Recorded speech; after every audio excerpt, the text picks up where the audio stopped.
we're on to Bespin, which was one of the showcase levels at E3, and I guess as I put it somewhere, our make and break level, because we were always aware of the fact that if early on, I think in our February meeting when the game started, everybody said, okay, if we can pull off Bespin till E3, then the game is possible for launch and for Christmas. If we can't do that, either we have to drop Bespin, or in general, the more general message is we're dead in the water.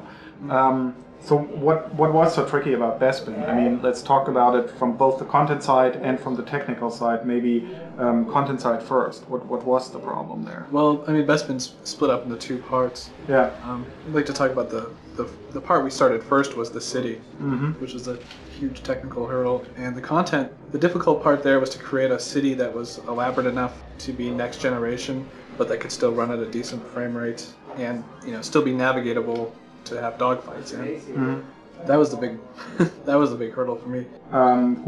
Did you create the buildings, or? Yeah, I created all the tiles and buildings. Yeah. So how's the city in general working flow?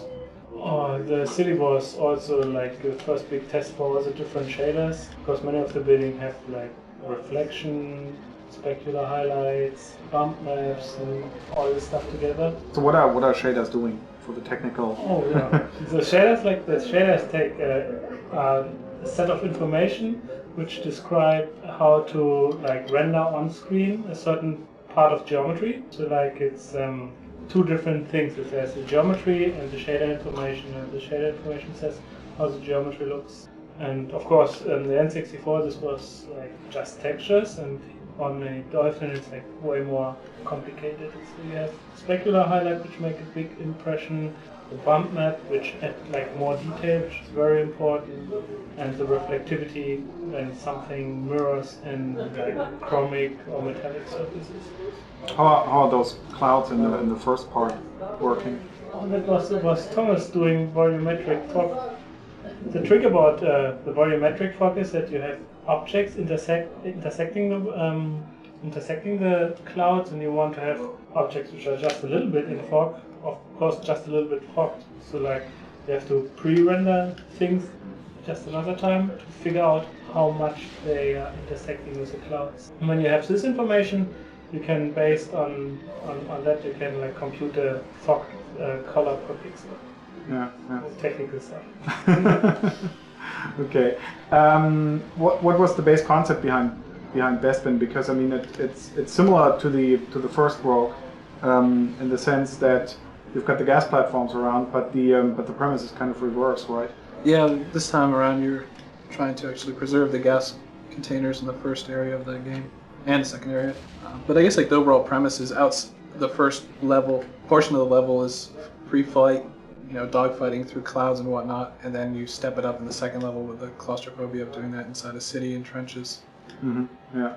How was, for example, those ties here? They're a little bit more aggressive than in the early parts of the game. How long does it take to tweak one of these enemies to behave like you want it? We're not done yet. Been tweaking constantly. Yeah. No, it did take a lot of back and forth to get them to a point where they're entertaining, and then also fitting into the difficulty context of where it is inside the game. And whether how do you do it? I mean, what do you have as your palette or arsenal? What I get to work with is basically their speeds remain constant in the game, so that way you can judge, whether you're chasing them and if you can catch up to them where they are on the screen. What I get to work with is how fast they can turn and how well they can pursue you, basically how intelligent they are. Mm-hmm. And then you couple that with how well they can aim and how often they'll fire at you, and that's a way to get a good enemy chasing. Yeah. And you just try out the game over and over and over, or how does it work for a level designer? Well, we try it out over and over again, but then we get a little too good at it and have to watch other people play. And if they're constantly spinning and spinning and spinning, we know that things are a little too hard if they can't chase the time.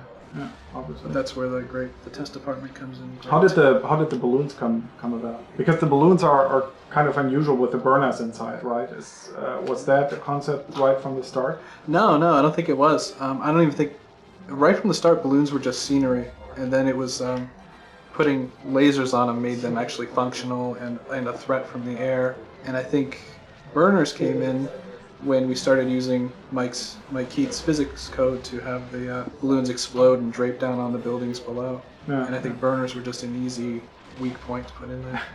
Okay. Well, that makes it nice because it basically you have the option to shoot down the burners or like tackle the guns, which is a little bit harder. Yeah. Yep, if you want to show off, you take out all the guns. Yeah. What was the biggest problem in terms of Bespin? The one main thing which I remember is memory, right? Yeah, it was cramming all of this in there. I mean, you also have that height map data that's used normally to create landscapes of rolling hills, coupled with a tile-based. What is it doing here? In this level, we're using the height map data to create basically one giant mound that is the curvature outside the city. Any slight hints of how to play especially cleverly in the level? Cloud cars aren't as weak as you think they are. Okay. They're around for a reason. Yeah. Alrighty. So people should look for the craft changes.